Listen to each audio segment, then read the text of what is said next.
Mitra TU Center. Hari ini alhamdulillah saya bisa ketemu sama Pak Nurholik Ramdan. Ini partner pertama saya dalam bisnis.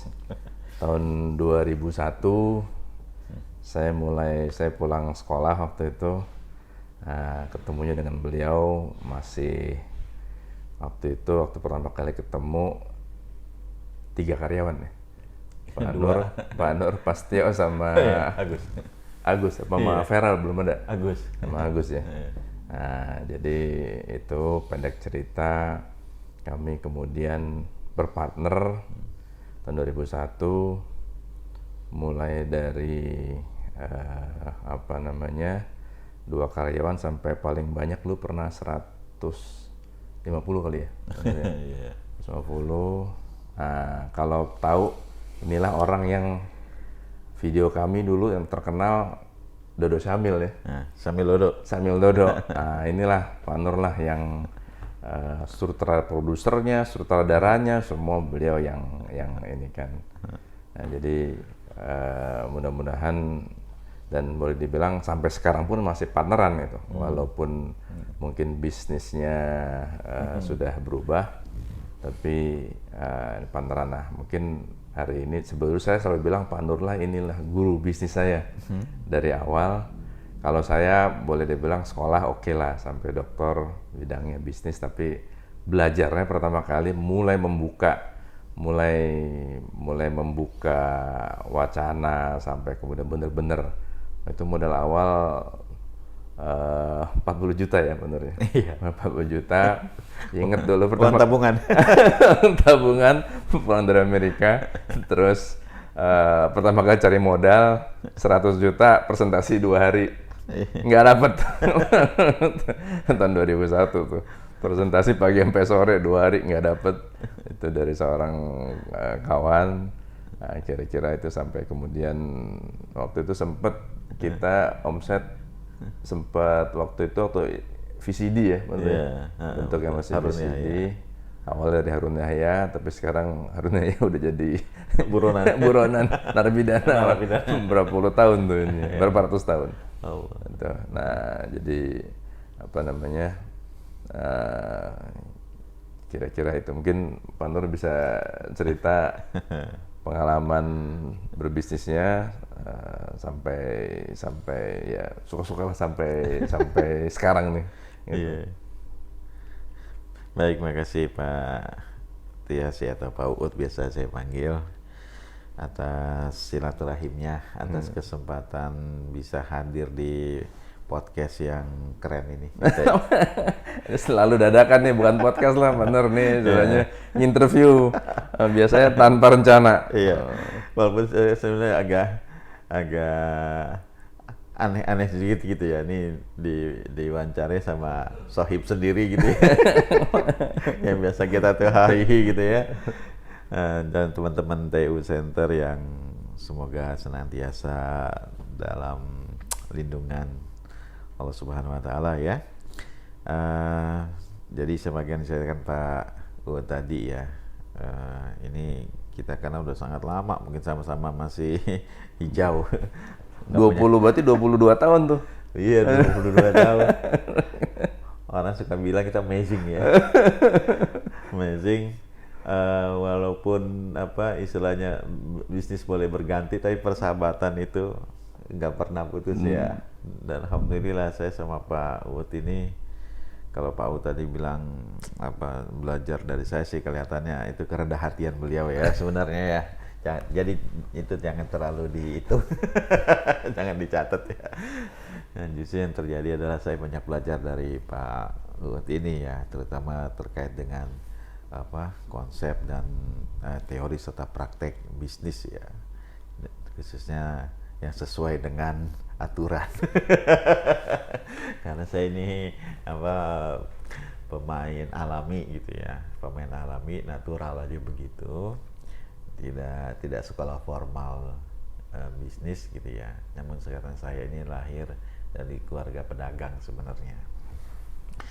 Nah, jadi ini kan awalnya kalau dengan Pak Uut ini di 2001 ya. Saya juga ketika itu baru ya istilahnya baru merintis sebagai kepala keluarga ya, kerja masih serabutan. Kalau pengeluaran jelas, pemasukan ya nggak jelas. Pengeluaran jelas, pemasukan nggak jelas. Jadi ketika itu Pak Uut baru pulang banget dari Amerika ya, saya ketemu beliau ini dalam kondisi sangat unik ya. Kita ketika itu sama-sama dalam sebuah aktivitas ya. Ketika itu lagi rame kan, aktivitas jalanan ya. Saya ketemu beliau ini di tengah-tengah suasana apa ketika itu demonstrasi saya ingat betul itu di gedung DPR MPR ya Pak Bud ya. Itu kita harus nginep ketika itu. Ini beliau masih megang buku aja. Ini orang lagi demo megang buku lagi, saya bilang ngajar, siapa ngajar? Persiapan ngajar besoknya. Ini lagi demo, lagi suasana rusuh tegang begini masih baca buku, saya bilang wah ini. Dan di situlah sebenarnya kemudian hubungan kami ini terjalin dari situ ya, karena kita ini tidurannya sebelah-sebelahan gitu ya. Jadi di tengah malam itu kita ngapain itu, ngobrol ngalor ngidul. Pertanyaan beliau yang saya selalu ingat adalah lagi ngerjain apa gitu ya. Ya itu pertanyaan dosen kali itu ya. Pertanyaan dosen ngerjain apa, maksudnya kali sibuk apa, ngerjain apa gitu ya. Nah, kemudian saya cerita bla bla bla bla, saya cerita itu aktivitas informal saya, berusaha gitu. Dan dari situ beliau udah mengeluarkan tuh jurus-jurusnya ya.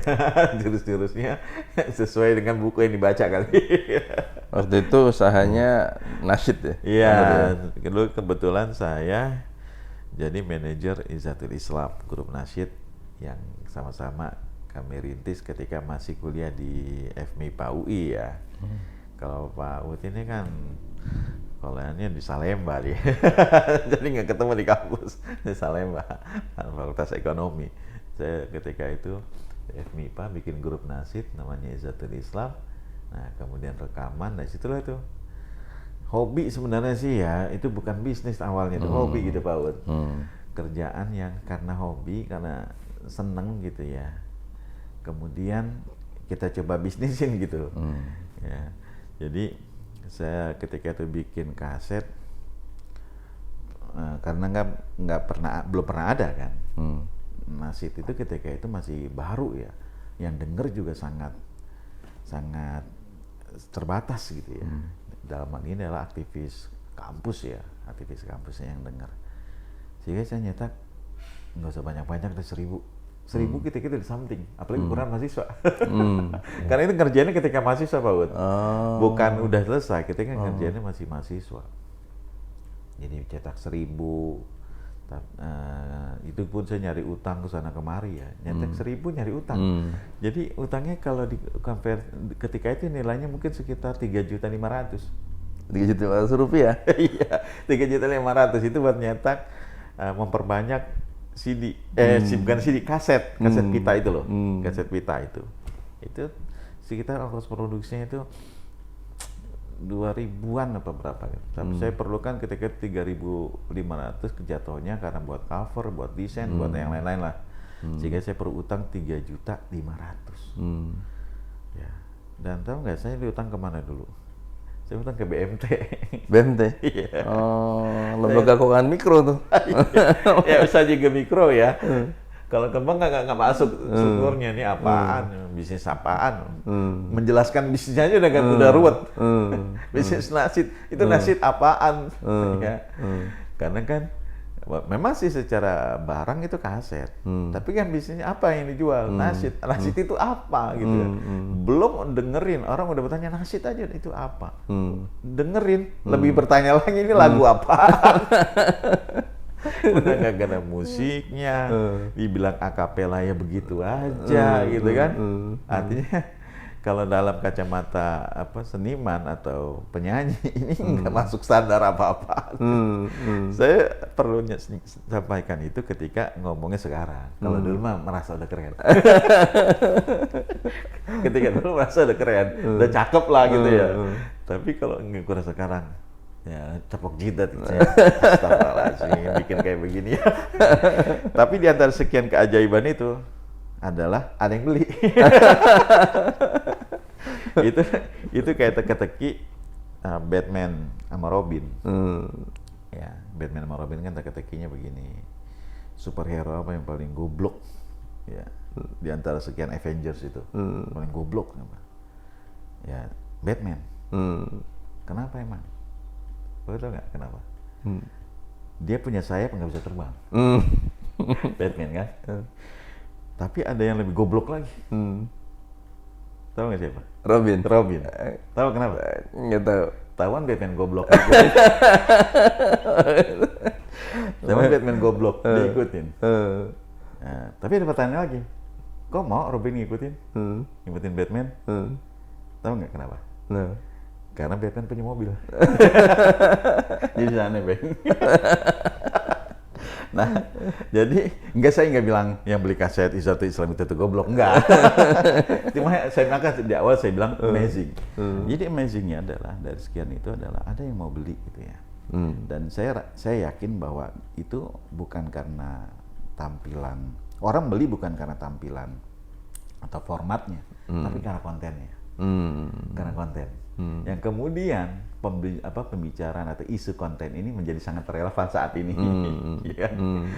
Jadi sekarang orang kan berburu konten. Saking berburu konten itu orang apa yang gila-gilaan gitu kan, melakukan hal-hal yang gila gitu kan, bahkan sampai mempertaruhkan nyawa kan. Nah, jadi dari situlah kemudian saya ketika itu entah sengaja, entah karena pinter, entah karena emang nggak ada pemikiran lainnya. Saya kemudian dapat kesimpulan, Pak Ud, berarti emang konten. Gitu ya. Konten is the king. Ketika saya udah dapat kesimpulan, konten is the king. Ketika itu, saya ngelihat begitu. Karena saya menyadari betul ketika produk itu bagaimana ya, karena tadi Pak Ud bilang, saya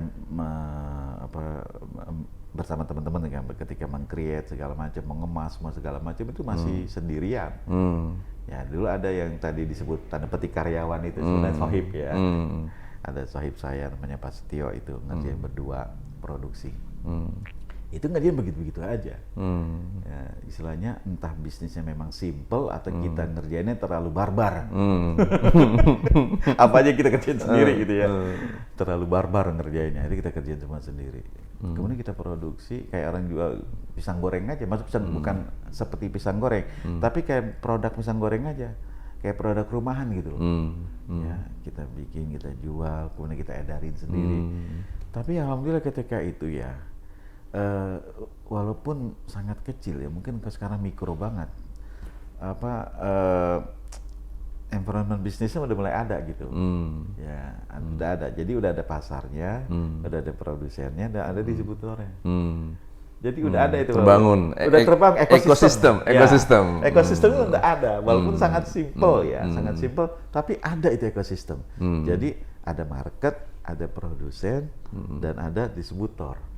Nah, saya ketika sudah pakai itu, jadi saya nggak ketika jadi produsen, saya sudah memposisikan diri sebagai produsen. Saya nggak pernah langsung tanda petik memasarkan produk ini ke end user. Ya, jadi ada distributornya. Pertama karena memang saya perlu uang cepat aja sih. Jadi ketika itu memang berpikiran bagaimana dapat uang cepat, itu priority itu saja. Ketimbang yang lain-lainnya. Maka bagaimana uang ini saya cepat dapat, saya nggak bisa balikin utang. Ya, maklum ya, ini aktivis mahasiswa kan, yang nggak ada pikiran ngemplang. Artinya sangat ideal, secepat mungkin saya harus kembalikan. Karena apa? Karena ketika saya cepat mengembalikan utang, bukan hanya utang dalam hanya hubungan dengan orang itu beres ya, tapi saya dapat modal. Karena tentu dari proses jual beli ini ada untung ya, sehingga ketika saya dapat modal, maka ketika produksi berikutnya saya nggak utang lagi. Oh, bisa udah sustainable. Ya, istilahnya untuk produk berikutnya saya nggak perlu utang lagi, sehingga saya bisa mendapatkan keuntungan margin lebih lebar. Karena nggak perlu berbagi kan. Kan kalau kita ngutang otomatis berbagi dong. Ya, kan sistemnya ketika itu murabahah. Ya, bagi hasil. Itu di BMT. Mudharabah. Di BMT-nya itu ya? Iya. Itu kan ketika itu mungkin apa ilmu belum berkembang ya. Ada mudharabah aja buat. Mudharabah memang agak ribet ya. Nah, tapi ketika itu yang terjadi itu seingat saya. Jadi bagi hasilnya berapa 10% kira-kira begitu. Maka saya dapat modal. Maka ketika nyetak 1.000, saya nggak nyetak 3.000, nyetak 1.000 aja lagi. Sesuai kebutuhan. Yang penting ketika itu saya cepat, walaupun misalnya margin nggak terlalu lebar, tapi uang itu cepat saya bisa dapat ya, saya bisa kumpulin. Sehingga dari situ kemudian bisa cetak 5.000, 5.000 yang kedua, sampai ketika itu 15.000. Itu something banget. Ya, untuk kerja 2 orang. 2 orang tuh ngerjain. Jadi kita ketika itu dapat, ya bayangin utang 3,5 juta aja potong panting ya. Jadi kalau keuntungan 10 juta, kayaknya udah udah something ya, udah something. Karena saya ingat betul ya, saya dulu nikah itu penghasilan saya cuma 500.000 sih. Tahun 90 ya? Oh iya, itu agak serem juga itu ya sebenarnya. Artinya ketika itu penghasilan 350.000 itu udah cukup gitu maksudnya buat hidup. Ketika itu ya, ketika itu udah cukup 350.000. Ya karena kalau amazing kalau ingat-ingat sekarang sih ya. Entah saya pikir saya beruntung ya karena istri saya mau gitu. Bukan hebat, bukan, beruntung aja. Beruntung bisa kayak begitu ya. Nah kemudian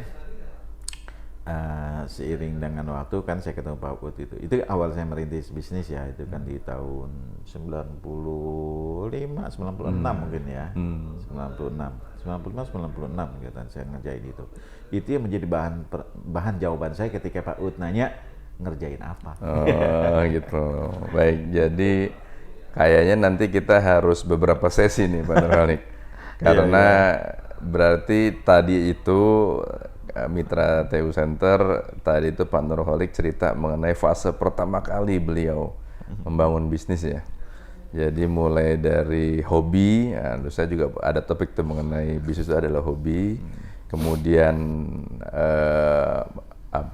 menciptakan konten, menciptakan produk yang memang bermutu, yang Pak Nur yakini itu menjadi kekuatan ya, itu menjadi kekuatan.